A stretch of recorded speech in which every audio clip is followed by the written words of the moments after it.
Hey, Bucs fans, how are you doing? It is me, Rick Hughes, your faithful and sometimes a little bit weird host, along with dazzling David Whitescarver here on Buck AF.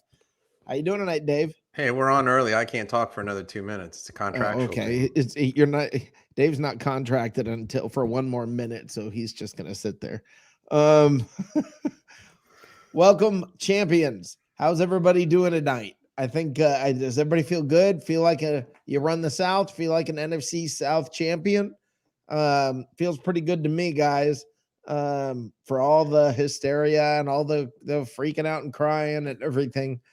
We're NFC South champs. We got a 4-game lead on the people below us. I mean, it's all good.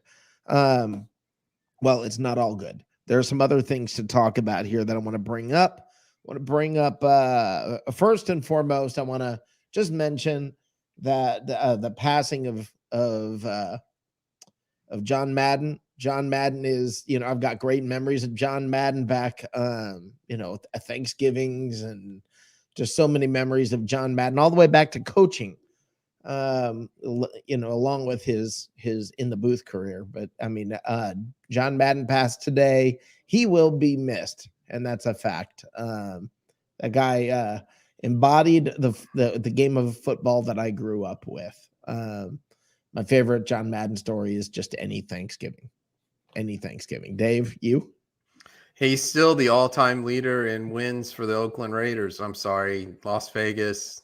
When I think of John Madden, I think Oakland Raiders. So excuse the slip there. But John Madden, he was bigger. He was one of the few people that are truly bigger than life, bigger than football. Yep. He transcended the sport, and he was everything you want a coach to be, and everything you want an announcer and just a representative and ambassador for football. That was John Madden. So no troubling emails from him. Just a good dude. It seems like all around, and he will be missed. Just as a football fan, he will be missed. Let's also talk about Bucs coaching before we get any further, because there's a lot of news, folks. There's a lot of news about Buccaneers coaching. First and foremost, BA is out with COVID. That's a concern. This is a 3-time cancer survivor. He's got a compromised immune system. Something to be worried about, something to be concerned about. I'm sure he's getting the best health care possible, but it's scary when somebody like him at his age and with his health history, it's scary when something like that happens. Dave, Jacksonville. Perhaps I had the wrong coordinator, but I had the right idea. Well, perhaps you did have the right coordinator. Jacksonville has requested to interview both Todd Bowles and Byron Leftwich.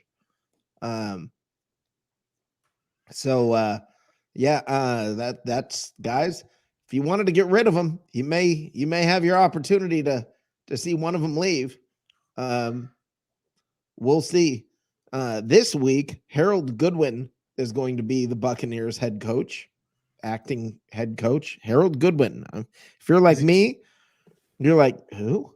Is he related to Richard Williamson? Yeah, who? Harold Goodwin? I like his name, Goodwin. Hopefully, we'll have a good win. It is the Jets. I'll take a bad win too, but yeah, the guy could end up with the highest winning percentage of any Buccaneer coach in history. I mean, even Lehman Bennett. Get out there and do 1 for 1, and that's it, and then he's out. So nothing else to prove. I mean, Harold Goodwin, who is, and I know somebody out there is going to act like they knew it all along, but he is our run game coordinator and assistant head coach. I was unaware of these things.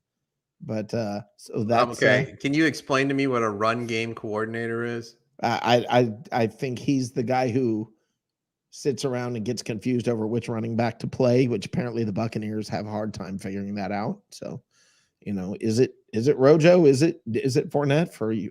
He was the guy that couldn't figure that out for a while. So I don't know. Run game coordinator. I have no idea what that is, but Is that a subset of offensive coordinator? I mean, who calls plays, or does he make suggestions? He's I just don't a know. I'm run game curious. coordinator. That's all he's That's all he does. Run game. That's right. it. And So if and it's a and pass and play, assistant he head just coach. takes it off. Assistant head coach. So I don't know what that is either. I mean, I honestly, I couldn't, if the guy walked up to me and introduced himself to me, I wouldn't have known who he was. So he's the guy who makes sure that the golf cart that Arians runs around on is fully charged. Yes, Making sure the probably battery's that's fully his charged. job. That's his job. Yeah, because I mean, honestly, he's probably a very good coach. If he was in that position, he probably is a very good coach. I was unaware of the guy. Well, now we know. And now all of Buck Nation knows. Harold on the Bucs Goodwin. Report. Goodwin. I like the name. I mean that I'll take it. But anyway, sad news about the passing of John Madden. Scary to me news about both coordinators being interviewed in Jacksonville. And that's a concern to me. I do not. And guys, you can tell me in chat. And Dave, I want your opinion on this. If one of them had to leave, if you had to lose one of the coordinators, which one would it be? Byron Leftwich, because he got Tom Brady, who's his own coordinator. Yeah, that's how I feel. I'd rather lose Leftwich. I do not want to lose Todd Bowles. That'd be horrible if you can imagine. If the Bucs win a second one, there's a good shot you'll lose both of them. I mean, that's quite the price possible. of success in the NFL. It's a copycat league. Exactly. And then Harold Goodwin will be the offensive coordinator, and somebody else I've never heard of will be the defensive coordinator, and everything will be fine because these guys seem to know what they're doing. So anyway, yeah, if Fred Swayze Moore says bye Leftwich, I think you're probably right, but you never know. Well, what about the bigger news in Buckdom? What is the bigger news, Dave? The NFL told Tom Brady, if you throw another Surface Surface tablet, yeah, Surface tablet, that we're going to fine you. Oh no! Like he can't afford a Surface tablet, you know. I mean, he's literally no longer a billionaire. functions. It's like, did they really threaten him with that? He was probably like, "What?" One of the Saints defensive backs, who should remain nameless, did a tweet he deleted saying that he was asking Microsoft for a new tablet. Oh, I thought it was pretty funny, actually, because a friend of his broke his, and it was actually pretty funny. Out. Yeah, the tweet was actually pretty funny. I had to give the Saints DB some credit. It was pretty funny. He tweeted, "Dear Microsoft, I have a friend that broke their tablet. Can you please send another one?" And I thought it was pretty good. Props to him. That's the image that we had last year of Belichick throwing the phone. That's Brady this year with the tablet. And by the way, to everybody who says, well, look at Brady throws a tablet and you call it leadership. If OBJ threw it, you'd call it throwing a tantrum. Yes, I would definitely delineate my judgment between the two. Yes, I would definitely say one of them is a leader and one of them throws tantrums. I can confidently tell you that I'll stand by the fact that Tom Brady is leadership and OBJ it's throwing a tantrum. So maybe Tom should write a book on tantrum leadership. There you go. By the way, before we bring in our guest, who I'm very excited to have coming on tonight, I want to cover this one very quick thing. Guys, this week to the NFL and to the CDC, you are so awesome. You are so awesome.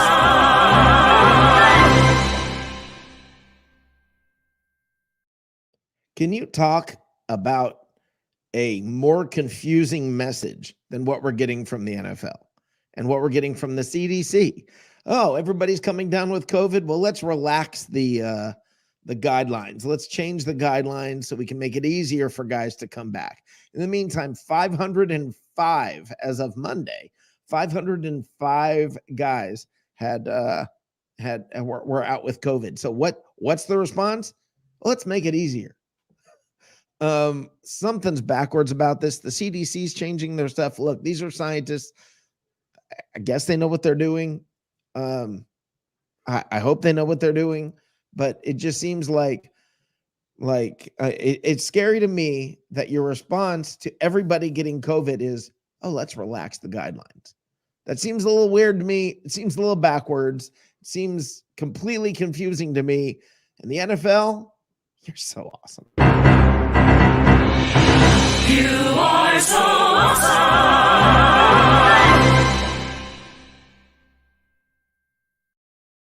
Okay, so let's bring in our third guest in front of the studio movie grill. Hey, Ray Kennedy, the man, the myth, the legend. It is Ray, Cup of Ray. When they say Pre-game, post-game, mid-game. keep going. Keep going. He, let me tell you, this guy holds it down on Sundays. Ray, thank you for being here. Rick, Dave, thanks for having me. But what a day, right? Wow. You know, Bucs win the Super Bowl. Bucs win Super Bowl 37. Bucs win Super Bowl 55. The day Tom Brady signs to come here. When in a football world for Buccaneer fans, there's days you remember. There's just days that stand out. Yeah. Today for me, and it's not just Buccaneers related, but when you first of all, you hear the Jacksonville Jaguars request permission to interview both Byron Leftwich and Todd Bowles, which we totally think should be happening, and we get that. And then we hear a little later in the day that Jamal Dean is in the COVID protocol, and then they hit us late this afternoon with Coach Arians is now tested positive for COVID. He is vaccinated, so the turnaround should be faster, but that remains to be seen. And then, you know, the parlay went right into the evening where I stopped at a Big Storm Brewing Company to talk about setting up to do the pregame show out there, just because I got some good things going on down there. And I see on the ticker that John Madden's died at the age of 85. Yeah. So this right here is also going to be one of those days you're not going to forget for a very long time. Big things happen today. Yeah, and I'm concerned about Bruce Arians. I'm concerned about him. I mean, that's a guy you don't want getting COVID. I mean, he's got the health history that he has. You know, he's got the immune system compromised situation that he's in, and it's something to be concerned about, and keep him in your thoughts, your prayers, all of that. I just saw, and guys, I'm not into politics. I do not want to get into politics. Let's not talk politics. But I just saw that longtime Senator Harry Reid has passed away. It's like, I mean, it's lots going on. It's been that kind of day. Yes. Yeah. I mean, no, I'm sorry. Go ahead, Rick. No, you go. No, I just, starting off with the last news that being John Madden,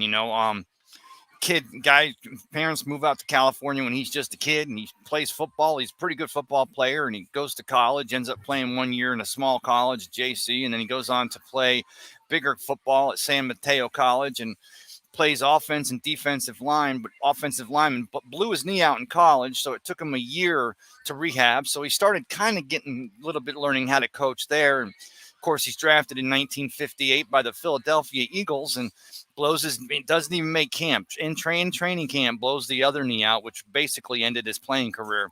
But while he's there, he's in the room with Norm Van Brocklin. And I know you guys remember that name. He used to be named, he was the Dutchman. And he's watching the Dutchman break down all this tape and watching him break down all these things. And, of course, John Madden's degree was in education. He was a Bachelor of Arts and an AA and a BA in education. And he basically says it was then that he took his love of education and the things he was learning from Van Brocklin and started to love to be a coach in football. Coaches first on the San Diego Aztecs football team under Don Coryell, believe it or not, was the head coach there. But anyway, so that's where he starts getting into it. And, of course, he would then go on to coach Raiders linebackers for 2 years. And then when the Raiders had an opening in the head coaching position, Al Davis saw to it. He saw what he had with a teacher and a leader and a big guy that could do it, and John Madden, and he hands him the keys to the ride, and he takes it for the next 9 years. He's the head coach there, and most would say unanimously the best coach in the history of the Raiders organization. So tonight, I know there's a lot of Raiders tonight that are tipping one back for John. Yeah, and he still holds the record for the most wins as a Raiders coach. Right? Does he? Okay, well, 106. Yeah. Yeah. Yes. I mean, and props to him for all of us I know have memories of him. Forget his history, the official history, just our flat out our memories of him. For me, it's Thanksgivings. I mean, it's I remember my mom and my grandfather talking to me about how John Madden didn't like to fly, so he had his bus. Remember the Madden Mobile that he rode around? Those are the things that they stick with you, and you remember. And boom, this guy, and he's the guy. He started the telestrator. Yes, sir. He was the one that gave us because before, John Madden, with his inside knowledge, being a teacher, again, that's what you had to do. That's what we were all used to, seeing the overhead projectors and telestrators when we were in school. And John just felt like he was a college professor of yours, but and you see here, and then the guy's going to come here and then wrap it around here. And I pose that if it wasn't for John Madden and on the so many years with Pat Summerall, which they were the best dynamic duo, the first best dynamic duo, but with John Madden would just circle and X, and he had the freedom to do whatever, and Summerall would just sit back and let him do it. And I think John Madden changed what it meant to be a color analyst on all football coverage to this day and moving forward. No, I agree completely. Madden was, I mean, that was a special guy. He was both special on the field and or as a coach and in the booth. Having him call a Thanksgiving game was like having your favorite uncle coming through the TV and joining you for Thanksgiving. That voice was just part of Thanksgiving. Yeah. And he felt like family. And turducken. That's where the turducken thing came from. Turducken, yes.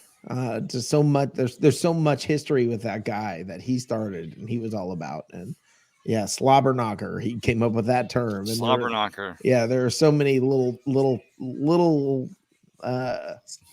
Maddenisms or little things that he brought to the game that we deal with. We use the terms daily, or it's something that affects us all the time. It came from Madden.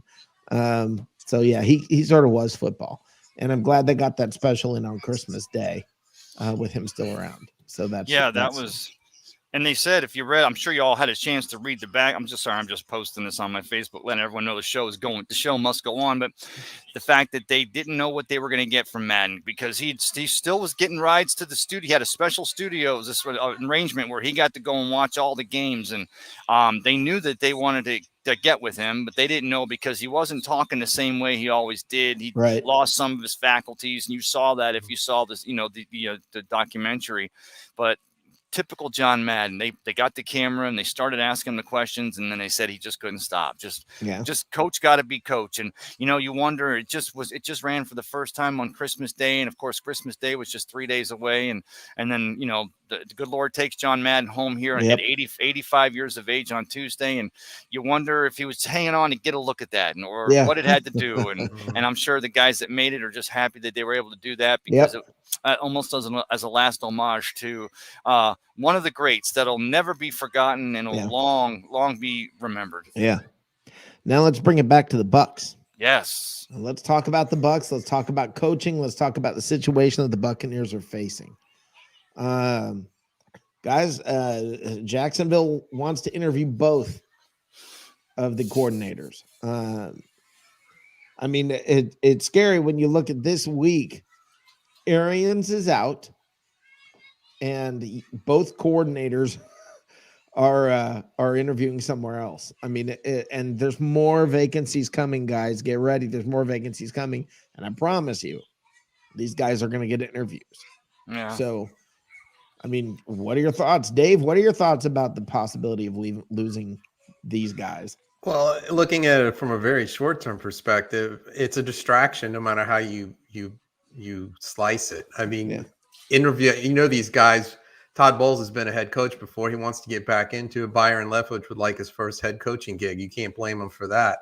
But from a short-term perspective, it's going to be a distraction. They're going to be preparing for interviews, and they're not going to be preparing for the Tampa Bay Bucs. I'm not going to say they're not going to do their job. They will, but it's still a distraction, and it's a good distraction for them and their families, but it will be a distraction.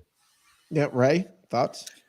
The Todd Bowles thing, from that, if I'm Shad Khan and Jacksonville, if they've got a team of experts they put together to make these decisions, you look at a Todd Bowles, who the only reason why that didn't have success in New York with the Jets was just that team was imploding from the general manager. Yeah, the Jets.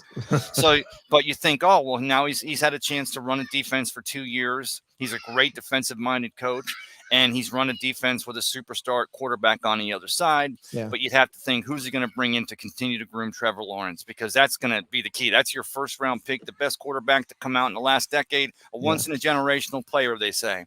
Yeah. But then I flipped the script over to it, and I go, well, Byron Leftwich himself was drafted there in 2003. He actually played quarterback, and he knows what it's like to do it. He's had 6 years as a coordinator, 7 years in this system, and he's worked with Tom Brady for 2 years. He was tasked with Tom coming into town, and Byron, he didn't dumb anything down, but they basically shortened all the calls so it would be easier for Tom to learn, to get into that, to be able to get inside that philosophy and carry it forward. Now, if he can kit and glove handle the greatest quarterback of all time, but lead him into knowing this offense and letting him still get on, and them having nothing but they were like peas and carrots. To me, that makes the argument for a Jacksonville that drafted Byron, looking for that come home story, and then he gets to. And now you wonder who does Byron Leftwich bring in as a defensive coordinator? We've got Larry Foote coaches the linebackers on this team. We've got other positional players. He's going to pilfer. He's going to pilfer the Bucs. They're going to be some, and it's Jacksonville. It's not like they're taking them to the frozen tundra or Siberia. It's the other side of the state, but they've still got this nice weather we got down here. So, that's the part that maybe doesn't scare me as much, because everybody's getting promotions and they're all happy coming out of the Bruce Arians tree. Yeah. But I think Byron's the more deal. And now I know they're interviewing Kellen Moore. They're going to interview Peterson. They got the other coach that's is it not Dayball, but somebody who actually was their offensive coordinator a few years back. What's the story with Eric Bieniemy? I mean, I don't get it. I don't understand it. There's some reason that everybody's staying away from that guy. Because I mean, he's obvious to be looking at, and nobody's going there. Yeah. There's got to, I mean, that's not an accident. There's something. There's some reason. And I don't know if he's just a bad interviewer or if he's letting them know I'm not interested in leaving, or I don't know what the deal is, but something's got to be going on with that cat, because Eric Bieniemy has the track record, and he's even got name recognition from his playing days. So I don't know. Well, I thought the same thing, Rick. I thought, maybe he just likes where he's at. Maybe Andy Reid said, stay with me, I'll get you paid. But if that's the case, still, guys should still be able to go out and take practice interviews so they know when they do want to go do it, how they can do better. But if you've got a coach that is getting, and number one, he's getting it because of his skill and the offense he's ran, and having a Patrick Mahomes transitioning from an Alex Smith. But if you're taking it just to take it and you're continually doing it, then you're actually defeating the purpose of the Rooney Rule, and that is to try to get more African-American coaches and general managers in front offices that are very well prepared and also very good to go. You're trying to get them more interviews in front of more people so they can continue to get their names in the mix, and people can realize just how good these cats are, instead of just writing them off as, well, okay, we interviewed these guys, but we went with, Arthur Smith, which I'm not putting down Arthur Smith. Coach of the Atlanta Falcons, or Dave Cullen and the Texans, although Texans won a big game last week. But I just think Eric Bieniemy's happy where he's at, but I think his stock has dropped a little bit, because I think you've got your Kellen Moore, you've got the offensive coordinator for the Packers, and that's where the guy is now, Hackett. He was a quarterback's coach for the Jaguars, and he's been the OC under Matt LaFleur for the last 2 years. So his name's in there. They've cast a wide net. Yeah. I when I think about it, I think about why, okay, somebody like Eric Bieniemy, he may just be sitting around saying, "I'll take over after Andy Reid. I'll just hang here with Patrick Mahomes and whatever." I have no idea how long he's going to coach. But the thing is, like, there are teams out there that I think, like, there's a good shot Seattle, you're going to blow that whole thing up. Pete Carroll could be gone. Russell Wilson could be gone. You're sort of just. I think he's still the oldest, as far as age goes, coach in the league, I believe. Yeah, he's surprisingly old. I forgot how old he is. Dave, you looking that up? Yeah, I'll look it up. I think he's 72. Yeah, I know he's into his 70s. He didn't just Arians, turn I think, is 70. I think Aaron's 70. Maybe it might be 73 and 71, but I thought that Pete Carroll was 72. Yeah, I believe he is older.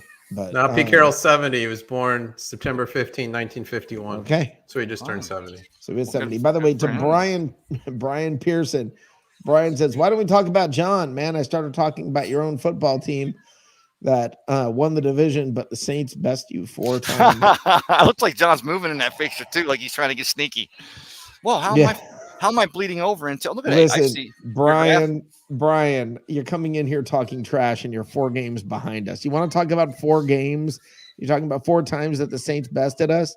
Yeah, well, apparently you lost to just about everybody else because, other than us, your record sucks. You're welcome. You should be coming in here with an attitude of gratitude.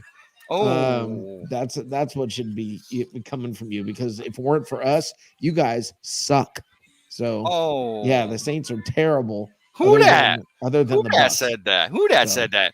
I'll tell you guys what, though. You got the announced late this afternoon, since we're working it backwards. Bruce Arians, of course, positive with the COVID, been fully vaccinated. So, gives them a good shot like everybody else out here in the world. If you've been vaccinated and booster shot, if you needed it already, you stand a chance of this thing just being a whatever, but it's still going to affect everybody differently. We're all organisms of a different nature, similar in ways, but still we take things differently. But, you hold your breath because you hear a Jamel Dean, you hear a Mike Evans in the protocol, then you hear Bruce Arians is out. And first of all, we're just holding our breath between now and Thursday, because I think it would take another 48 hours. By now, they've separated the team. Everybody's staying in bubbles and talking to each other. But you just don't want to get any more positive tests. But the thing about it is this again, not that the Jets are an easy team. The Jets themselves will have Robert Saleh back this week, who himself was out with COVID last week. But this will go to continue to prove, and I'm going to use that M word, Rick, because we used it on a post game 2 weeks ago, and I used it all sorts of wrong. But this will go and prove the mettle of a team. I'm not going to spell it. I'm using it this time. I don't spell it because this team's going to have to stick together, and it might be, it's going to be next man up, or next second man up, or next third man up. Well, they did it. They did it this week. I mean, they did step up, and now you're going to have to see it from the coaching staff as well. And it's a good thing they got the division out of the way. Yeah, just because there's so much COVID and there's so many issues flying around. Yeah, I did say one of these games the Bucs would probably struggle. Now, I'm being honest, Ray. I know I'm supposed to, we're all the experts here, right? Having our own shows, we're the experts. I had no idea who Harold Goodwin is.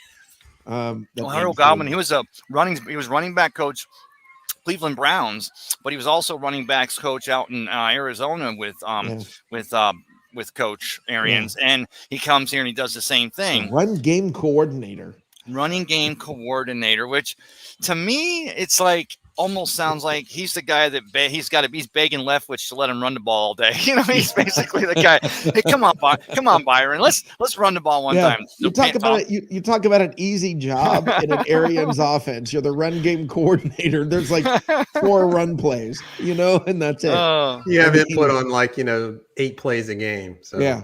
And by the way, Brian Pearson, for saying that we should be talking about John Madden, you missed it. You were late, son. Oh, we did talk about John Madden. Yes, sir. But, Harold Godwin being the running game coordinator, the only easier job in the One Buck Place facility is Tom Brady's uniform washer. Well, but apparently whoever was in charge of Tom Brady's uniform last week didn't get the C put on, the captain patch. They had no captain's patch on during the game last week. So this week we should make him wear the captain's patch on his eye. Arr! Pirate style. I'm the captain. Arr! That's right. but yeah, I mean it's guys. This team so opposite of last year. This team has faced so much adversity. Oof. Now, I know a lot of teams are facing adversity right now with COVID, so much so that it's completely confusing to me. I don't understand how there are 1,376, I think, players in the NFL. There's Mhm. a couple they just signed in the last 15 minutes. Off the street. 505 on Monday Oh. were out with COVID. Okay. That's a third of the players. It's more than a third of the players. Now, I don't know, guys. You do the math. That's a lot. It's not going to take long for the Buccaneers to for the NFL. Look, there's a certain immunity you get once you get this thing. There's going to be nobody left to get it. Well, I tell you, Rick, here's the thing now, and don't forget about this, guys and girls. Go back and Google this if you don't believe me. There was a time, I think it was the 70s, maybe it was the 60s, but there was a time when you were getting toward the end of the season or going in near the playoffs that you'd have an outbreak of a flu in a building. Right. And there were schools of thought that when this would happen, they would do the math on it and they'd go, okay, it's a 2-week flu. The playoffs start in a month. We've locked our division. Let's let everyone get in a room and pass a cup of Coke around. Let's all get it. Yeah. And then beat it so that we can be in good shape. And, with the way they're treating this COVID, especially with the Omicron of this COVID now, everyone's vaccinated and they got the boosters for those that are. Carson Wentz, not, but for the players that are, you almost want to say, hey, Tom, everybody go into a tent, hang out for a few hours, go take a week off, and then come back, week 17 so we can lock this thing down and get that. But that's obviously not something you can do. And it wouldn't be respectful for the 800,000 or over 800,000 Americans and all around the world, people who lost their lives with this. We don't make jokes like that. And that's why I said when this first started here at Bucs Report, and Rick, you were in on those meetings 2 years ago or a year and a half, that we said, we're never going to say anything about this. This is going to be a world pandemic. We're not doctors. We won't report the news. We'll report what we know. We've gotten to know a little more now so we could talk a little more freely, but you'll never hear us making fun of it. It's not something to be made fun of. No, not at all. But and like I said, it's genuine concern that you have for somebody like Bruce Arians, 3-time cancer survivor, immune system compromised. He's one of the people you really don't want getting it. Now, I mean, somebody like, Devin White, he's a young kid. It's not going to have the same effect. So, yeah. You got to worry about Tom Moore. I mean, that guy, the offensive assistant, he was also a private in the Revolutionary War. Yeah, he's really in his 80s. So. No, he was born in 1780. That cat, but he's still bringing it. I love it. He's in his 180s. Ben Cornett, Harold Godwin, Byron. Please let me run the ball more. Byron Leftwich. I'll run that by Tom. Ben Cornett would say that. Yeah. And I see the people out there to say, let Byron, and I wrote an article on Bucs Report today. It's going to publish, take it, guys, fillet it, splice it up, set it on fire, throw your laptop surface like you could do a Tom Brady on it. But I basically said the reason why I feel this is the time for Byron Leftwich. We don't want to see him go anywhere. We want to see the coaches and all the players stay again in 2022. But I take into account he's drafted by the Jaguars. He's learned this offensive system for 7 years. He's made it his own. He makes it his own when he interprets it for Tom, and the two of them make it almost a hybrid. Just like, don't forget, Bruce Arians built this offense with Ben Roethlisberger in Pittsburgh. He went to Ben Roethlisberger, Bruce Arians did, and he said, Ben, I want to build a system. I want to build a no-risk it, no-biscuit system. And Ben and him developed this system. What you see here in this year is Byron Leftwich and Tom Brady took that system and hybrided it, made it even more of a hybrided it.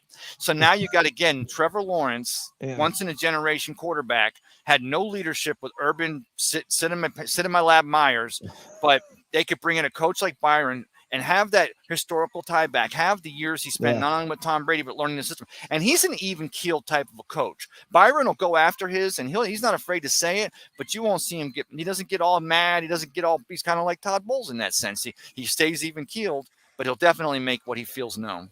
He doesn't kick kickers. It took you 7 years for Tampa Bay Buccaneers to win the division again. Yes, and in that time, we won a Super Bowl. How's it been for you, Brian? Yeah, well, don't forget, Brian, you had Bounty Gate, and you guys were cheating for 10 years. So, yeah, how's that going for you, Brian? I'm kidding. Brian's a Saints fan, right? How's your future Yeah. looking there in New Orleans, Brian, with your tight end for a quarterback or your Tampa Bay Buccaneer cast off? That's going to be your quarterback, Brian. And from what I hear, Taysom's got anything but a tight end. You know what I mean? Yeah. But I'm kidding. I'm kidding, Brian. We don't do that here. No, Brian is Brian is like whenever I think of Brian, I think of the water boy. You know, is the guy in water? My mama said that the devil made him do it. That's what I keep hearing from Brian. Well, he also said there's no way that we'll beat the Packers. I mean, let me think. Oh, we did it last year in Green Bay in the NFC Championship game. Yes, and we will do it again.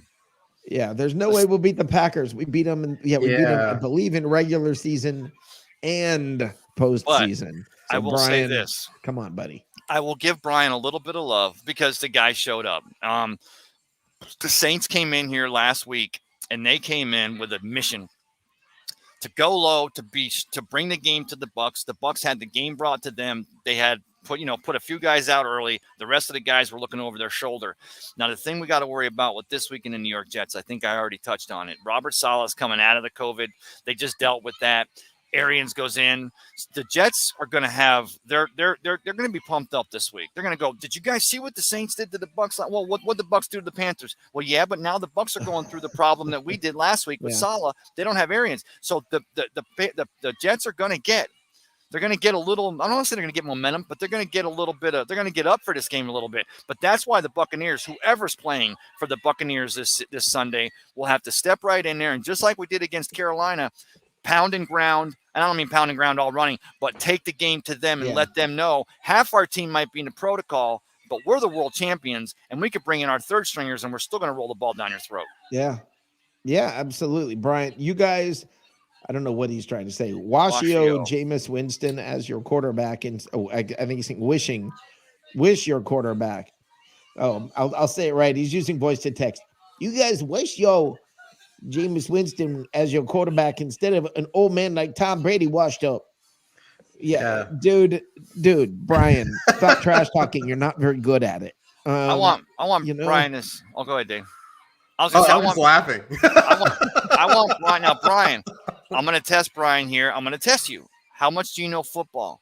Jameis showed improvement, and it's a shame that he did get injured, and now it wasn't a dirty hit when Devin took him by the name tag. It was just the way he got tackled. But honestly, you tell me in millions of dollars how much Jameis Winston, who's an unrestricted free agent at the end of the season, you tell me how much, and I'll know, Brian, how much you know about football and your Saints by the answer that you tell me there. I'll leave it at that. We'll cover it when he answers. I'm not sure what the question is. The question is, there are some Saints fans who think, well, Jameis is in line for starter one money. We should be looking at 20, 25, 30 million. And I'm here to tell you, they like what they saw, but they didn't see enough. The sample size is small. For 150 yards a game. Well, but when he was in there, they were winning. But I say Jameis this year I'm just proffing. He gets a contract offer between 6 and 10 million, 6 and 8, that can escalate to 12 or 15 if he gets a lot of incentive bar. If he makes a Pro Bowl, if they make the playoffs, if he throws, 3-1 interceptions to touchdowns to interceptions. So there's going to be, Saints fans, they may have their guy, but I'm just telling you right now, the Saints will not pay him. Please tell me Jameis is their guy. Please tell me Jameis is their guy. How many coaches could coach Jameis Winston to a winning record? I think one. Sean Payton, that's about it. Wow. Well, we know several that couldn't. we watched it, so we know several that couldn't coach him to a winning record. But not fair. I don't know. Listen, Sean Payton is a very, very good coach, but I don't think anybody's that good. I mean, literally, when your quarterback is throwing for 150 yards a game and you're excited about his future, you've got very low expectations for yourself. Yeah. And when you say Tom Brady's washed up, that's hilarious. That Brian, you were on here saying the same thing last year. Come on, man. Come on. Heard some news today though, guys. This is just from some guy that I work with. Came in the office and we were just talking, and he goes, Ray, my wife's aunt. Any conversation starts like that's probably bad. He says, my wife's aunt is a renowned astrologer and fortune teller. Oh boy. So I'm like, oh, okay, that's right. There's a dime a dozen. Some are right, some are wrong, some get lucky. And he goes, no, he goes, like, you understand, she's usually always right. She knows her stuff. She gets paid well. And I said, so what are you telling me this about? He goes, because she said, win, lose, or draw, she's seen in the cards that Tom Brady, this is his last year playing football. And I hate to start that narrative, Rick. I know how we go. Seriously, Ray, because know. a fortune teller said so. I mean, are we? I got sources. I've got sources. I got sources. There it is, Dave. I got your sources right here. The thing I've been making fun of about I've got sources that tell me. Yeah, no, you don't. I mean, come on, No, you come don't. come on, Ray. You know, a fortune teller said it. Well, then it must be true. Yeah, don't get me started. Actually, it was a homeless guy in my man cave of a dumpster over here behind the behind the Maple Street Biscuit Company. Great thing about it is that's great reception. The dumpster's big enough to hang my big screen, and they throw the leftovers out each day on Sundays. So I've got maple biscuits That's all you for need. the entire game. Brian says Jameis Winston might be the guy. We don't know yet. We are also looking at Russell Wilson. And we're also looking at Aaron Rodgers. You're looking at him on other teams. We don't know yet who's going to be the quarterback next year. Yes, you're looking at those guys play for other teams. Well, he earns a little respect there because he does say that they're looking at door number 2. Right. You are being way too generous and kind to this guy. He likes taking a beating. He comes back for this, right? Oh, he likes this. Yeah. Okay. Yeah, he likes taking the beating. It's like a public service. Yes. I mean, we do it for him. He must have liked that game last night. Oh no, the devil made me go watch the Seattle game so I could see Russell Wilson. Mama said the devil made me do it. Mama said foosball is the devil's game. Yeah, that's right. Foosball is the devil's game. Yeah, Mickey Balance. Brian, come on, man. Seriously, go back, eat some bugs, look behind the water heater, find something crawling, and call it a delicacy. That's what you do in New Orleans. So, I mean, come on, stop talking football, stop talking trash. You're not good at it. Hey, I'm sorry we couldn't get any Jets fans on here tonight, but it seems that New York Jets fans, they don't own a computer or a cell phone. There aren't any, right? There aren't any. Yeah, we couldn't get any Jets fans on here, but there aren't any. Jets. So Joe Namath was busy. Yeah. Actually, if Joe Namath went in and played for them this week, they'd probably the line might move toward them a little bit. Yeah. It couldn't hurt. Brian says, I gave you guys respect that you won the division. Congratulations on that. If you repeat, I will come back. Going on to give another congratulations. I'm not sure what it means. There you go, Brian. But thank you for congratulating us. Yes, we are division champs. Suck on that. Hey guys, just for a second, that's a little bit for John Madden, there, buddies. There you go. And that's some expensive beer, but I want to say something. Shout out again to my guy.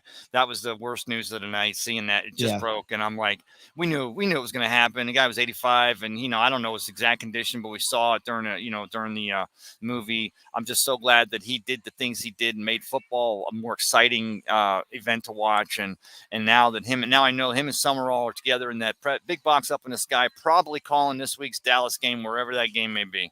Yep. Yeah, absolutely. There's more Joan Jet fans than actual Jets fans. All right.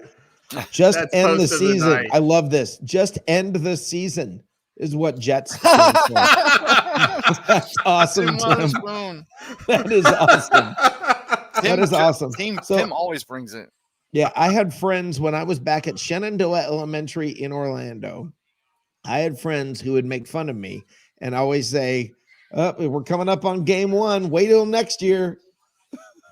That it was always our battle cry as Bucs fans for the year was wait till next year. Guys, it's I hear it from the Jets. I get it. I understand it. They're liable to win this game and screw up their draft pick because that's what the Jets do. It's funny how the bad teams always manage to lose. Or to win the wrong games. No. That's just how that works. Look at Detroit. Detroit's coming on now. It's going to hurt them when it comes to making to what pick position they're in. And let me tell you something. I think I'd be more afraid to play Detroit than I would be to play the Arizona Cardinals in the playoffs right now. Which, by the way, Detroit, the Packers played Detroit last week of the season in Detroit. Yeah. The Vikings are in Green Bay this week, and then the Packers go to Detroit last weekend. Now, the Packers lose both those two games, and the Bucs win these two games. We've suddenly put ourselves right back into that contention for that overall seed. Depending on Dallas and depending on the Rams have to play. I Rams. think the Rams play the Ravens. And even though they're talking about whether Lamar Jackson's back healthy or not, but they go to Baltimore, that's not going to be a pushover game. And of course, Dallas goes against, is it the Eagles? Which we're as long as we hang with Dallas, we have a tiebreaker with Dallas. If it's not a 3-way tie, we have a tiebreaker with it's Dallas. Just the two between head to head. Yeah.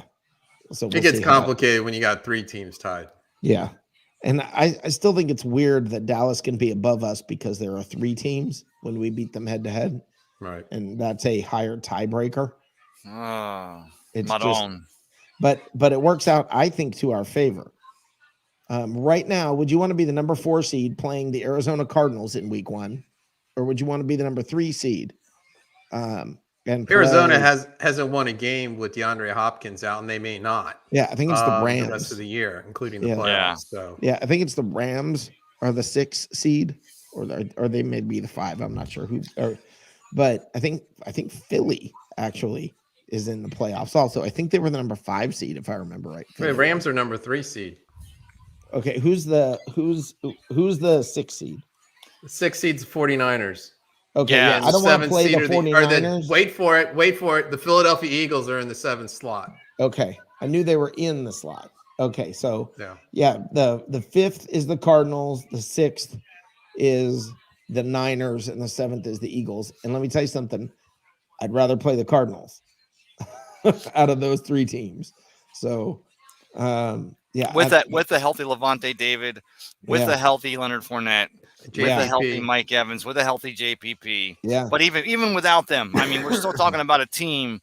We talked about it all year. This team has depth because it's not just the starting or the free agents that could have went and stayed, but the rest of the team played again behind those free agents, continued to learn that Buck ball as told by Bruce Arians. So it's going to be a test. There's going to be some tests, and I'm just hoping that we get to Thursday into Friday and we don't hear like one of these other teams that there's 20 players suddenly missing or 20 players are in a, I don't think that happens because I think the Bucs were keeping it safe. They were doing the right thing before all this. Yeah. Did you guys notice though? The reason why Dallas, Brian said, sorry. So if this is Tom Brady's last year, then what do you guys do next year for a quarterback? Do you draft one or do you want to get a veteran? We signed Jameis Winston. We'll be looking at Aaron Rodgers and we'll be looking at Russell Wilson. I'm looking at Aaron Rodgers. I'm looking at Russell Wilson. Yeah. Listen, if Brady retires, one of those guys will run to Tampa and take a minimum deal to try to get in that position. Yeah. Versus the Saints who are you going to throw to? I mean, if you're one of those guys and it's like, okay, let's go to the Saints. Who am I going to throw the ball to? What am I going to do? There's nobody there. I mean, it's the Saints are trending down. The Bucs are still hanging there. And for the adversity that the Buccaneers have faced and for, it's hard to repeat. Everybody's gunning for you. The Bucs have done an admirable job, all things considered. So Ray, if you had, I don't know if I asked you this, I meant to. If you had to lose Todd Bowles or Byron Leftwich, I asked Dave this. If you had to lose one of them, who's it going to be? I've always thought, and it's not a question of, I'm going to answer this politically because this is how I've always felt. It's not a question of I'd prefer to have one or the other because of a specific skill set or because I think I believe Todd Bowles is the man in line behind Bruce Arians for this job here in Tampa Bay. He's been with him since he played college for him at Temple. He already had a shot with a crappily run New York Jets team that the front office is still screwed up to this day. They're finally trying to fix things right. And they made a mistake when they let Todd Bowles go. I think that Todd Bowles is your Buccaneers coach moving forward. I don't know what the deal is offered. I don't know what coach will call. But I really truthfully think that he's being groomed to be here. And by that very association, I don't want to see Byron Leftwich leave because I think he's less of a down or more upside with Todd Bowles. Although I think as a Buccaneers fan, we like defenses. We like 7-9 defenses. We like John McKay's defense. We liked Wayne Fonz. We liked Uncle Monty and Tony Dungy, and we love Todd Bowles in this defense.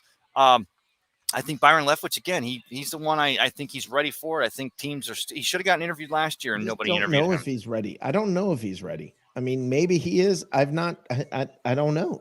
I mean, he seems very young. The guy that always comes to mind when this pops up is Dave Wanstead. He was an outstanding defensive coordinator, but he was horrible as a head coach. And people make the assumption just because you're a great coordinator that you can translate to a head coach. Maybe you can, maybe you can't, but it'll be interesting to find out. And I think we'll find out soon with Byron. But you can't look at Todd Bowles and say, well, he didn't win. Bill Parcells didn't really win with the Jets. I mean, it's, Bill Belichick didn't do well in Cleveland. Right. I mean, it's.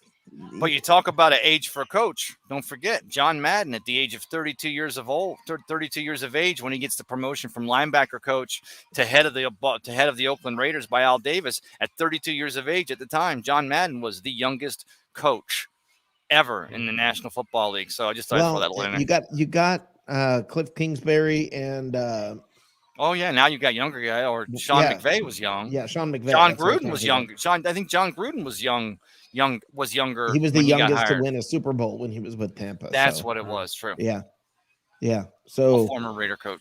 Yeah, I mean, I want to keep Todd Bowles simply because I don't believe he's replaceable, and I don't believe. I think Byron Leftwich is replaceable only in this sense. Tom Brady has a lot to say when it comes to the offense. So you just need someone who's going to work with Brady and knows Arians' offense. Well, let me ask you this, Rick, though. Let's just hypothesize for a minute. I love to use that word here on a Tuesday night, little BAF, Buck AF. Almost said it. Buck is. But let's say that soothsayer was correct. Let's just say, hypothetically, you're learning it here first on Bucs Report. Let's say Tom Brady does walk away after 2021 and Byron Leftwich is gone.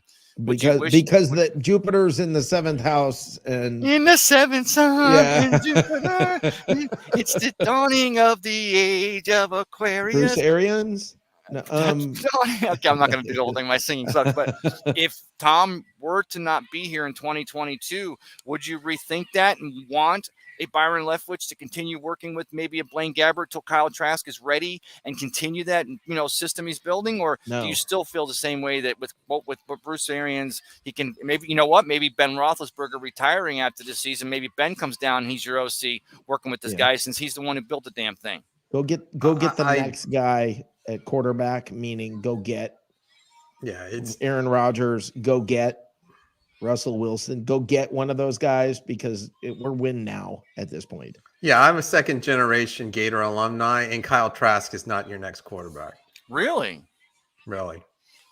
Okay, Dave, thanks for bursting that bubble. Explain that. Talk about it. Explain it, Dave. Yeah.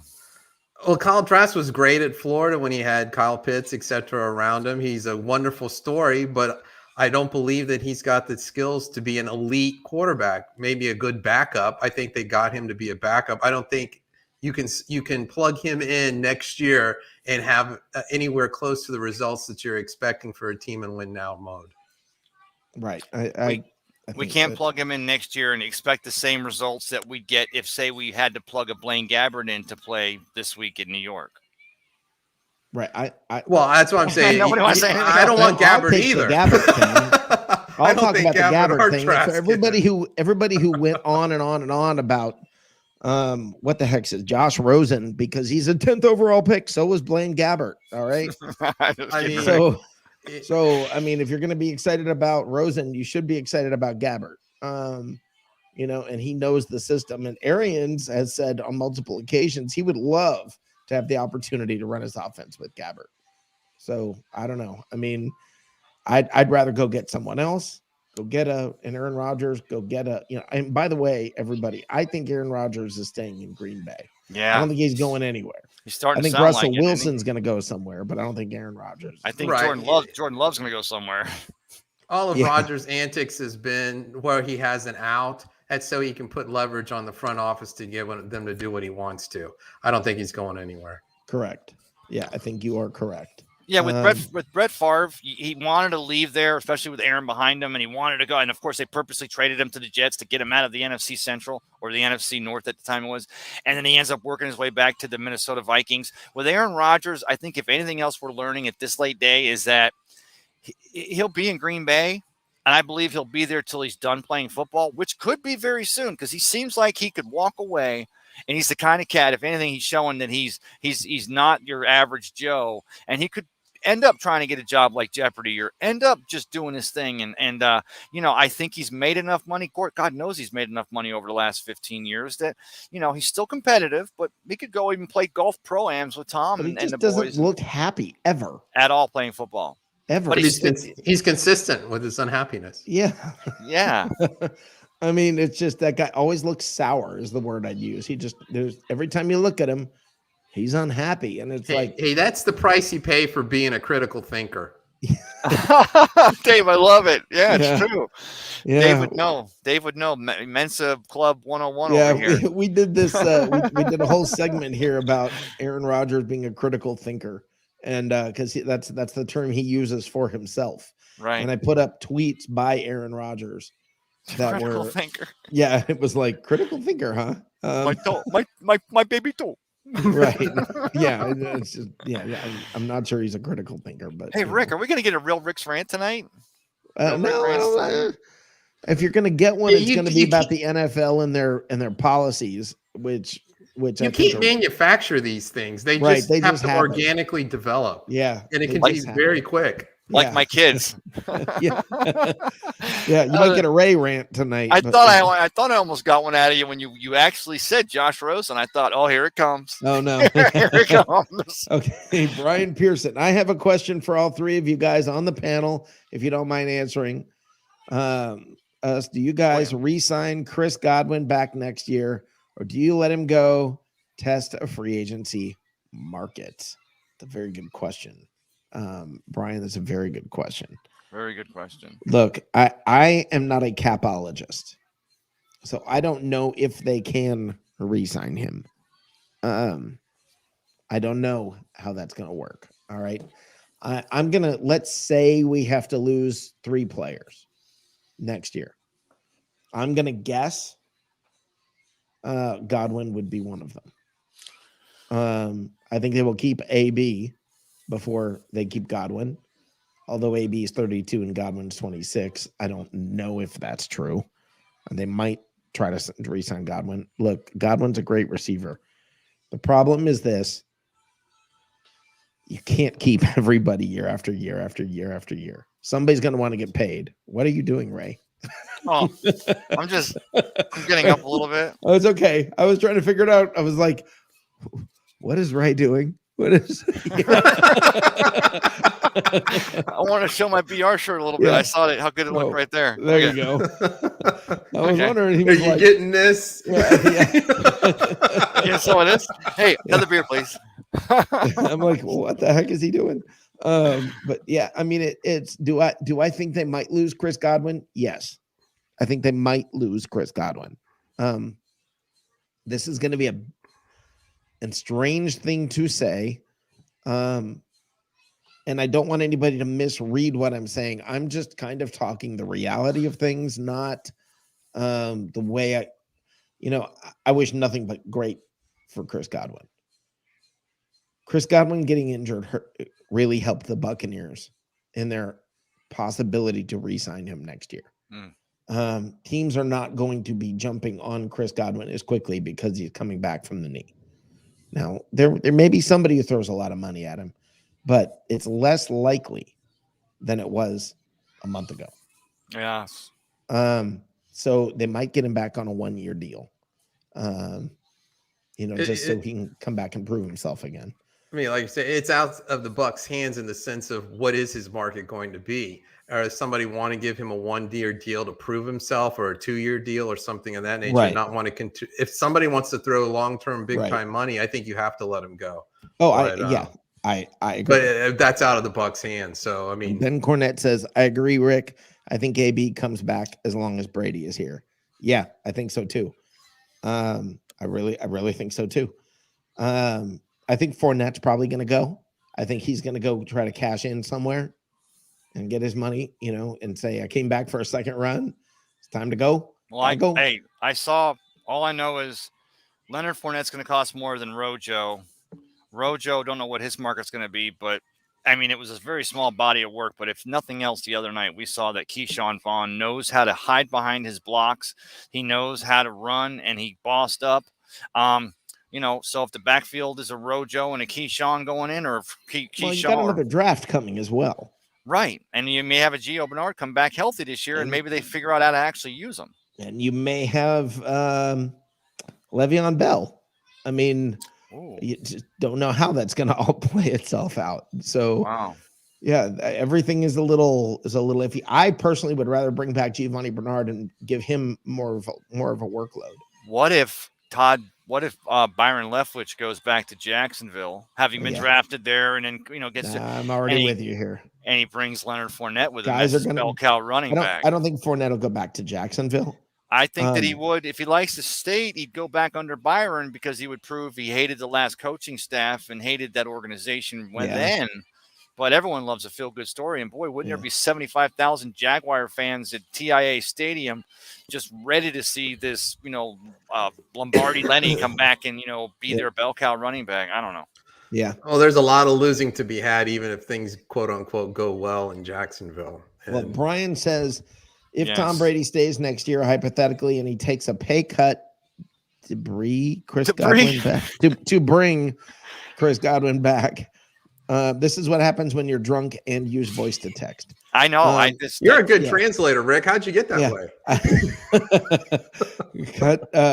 To bring Chris Godwin back, do you think that's a possibility? I think he's a good player for your team, Chris Godwin. I agree, Brian. Brady's not going to take a pay cut because he already only makes like $10 million a year. I mean, he's already making. And he's trying to close the gap between his wife's earnings and his. She out earns him by a lot. Yeah, by a lot. Brian, Brady's not going to take any more of a pay cut. I mean, neither. By the way, I can't see Mike Evans restructuring either, because for the 73rd time. Right. Like I've said on this show, if Mike Evans takes another pay cut or reworks his contract one more time, he's paying the Buccaneers to play for them. I mean, at some point you're out of the opportunity. And Mike Evans, God bless you. I hope somehow manna from heaven falls and you're able to get that 1,000 yards this year, even though it doesn't look like it. But you're the man. You are the day you retire, put you in the Ring of Honor. I don't think there should be any weight. I don't think there should be anything. Mike Evans, you are absolutely, and you know what? You've never won the NFL Man of the Year, but you're the Buccaneers Man of the Year every year. And dude, I hope you win. I hope you win the NFL Man of the Year. You deserve it. Year after year after year after year. You are the man. They should create the Mike Evans Restructuring Award. Yeah. Tyreek Hill would not have won that for the Chiefs this year. It's how to piss off your agent 101. Because an agent makes scratch every time they restructure. If it's a pay up or a pay down, he gets another percent, gets another cut. Yeah, agents get I think it's something like 3%, which you think 3%, that's not very much. Yeah, Patrick Mahomes signed for $500 million. Yeah, so 10 get by on that. Yeah, that'd be like $13 million. Okay, figure out a way. Yeah, that's on one contract. You get 13 million. I mean, that's great work if you can get it. Hey, brothers, I got to check out. I apologize, but they're closing the place down over here. Okay. But if you mind if I do a quick shout out to the Studio Movie Grill. Got some great movies showing over there because now they're closing down over here. Hey, look at that. I'm all fixing over the it. place. I'm fixing it. You're I'm okay. fixing it. It's okay. I look like the mask. There. Oh, there you go. So the Studio Movie Grill's got some great movies, but bury the lead. They got some of the best food in Seminole here at the Seminole City Center. They got Spider-Man. They got that new Kurt Warner movie, Mr. Great or whatever. I'm going to come see that this weekend. Hope everybody continues to have a happy, Merry Christmas holiday and Kwanzaa, and we get to the New Year this week. But Rick, Dave, thanks for having me in here tonight. I'm going to go over to see the people at SMG, and maybe I'll go see a movie tonight. I'm feeling a little frisky. Nice. Well, Merry Kwanzaa to you too, Ray. Brothers, thank you so much, and we'll cover more all through the week. I look forward to having you guys talking with me, and I'm talking to you, and maybe after the game on Sunday, we could talk about another victory. Absolutely. All right, brothers. You guys take care. Thank you. Take care, Ray. Thanks as always. All right, awesome. Cup of Ray Kennedy, best of the Bay. They call him that for a reason. So yeah, the man never sleeps. I don't think he sleeps. Yeah, I don't think he does either. You know what, Dave? We're gonna call this a night. You got anything you want to add? I'm just looking forward to the last 2 games of the season. So we keep saying that over and over again, the Bucs are the NFC South champions for 2021. I'm actually enjoying that more than I thought I would. I'm like, okay, we won the division, but I'm enjoying this. And let's take care of the Jets, take care of the Panthers again, and let's get on a roll and get everybody healthy for another Super Bowl run. These are great times. Absolutely. I'm having a ball. And it's the holidays. What more do you want? Yep. Well, thank you for being here tonight, Dave. You are welcome, as always. All right. And I just want to close it out by wishing BA a quick and speedy recovery from, I know he tested positive with COVID and he had some mild symptoms. Dude, I'm praying for you. Thoughts and prayers. Want to, wish you nothing but the best in all you do. John Madden will be missed. Rest in peace. And guys, when it comes to Byron Leftwich and Todd Bowles, guys, whatever's best for you, I hope it happens, but we're going to miss you if one of you gets that job in Jacksonville. It's been great having you all here. It's been a great show. It's great to be a Bucs fan. It's a great time to be a Bucs fan. As always, the only thing that really needs to be said around here is go Bucs, go Bucs, go Bucs.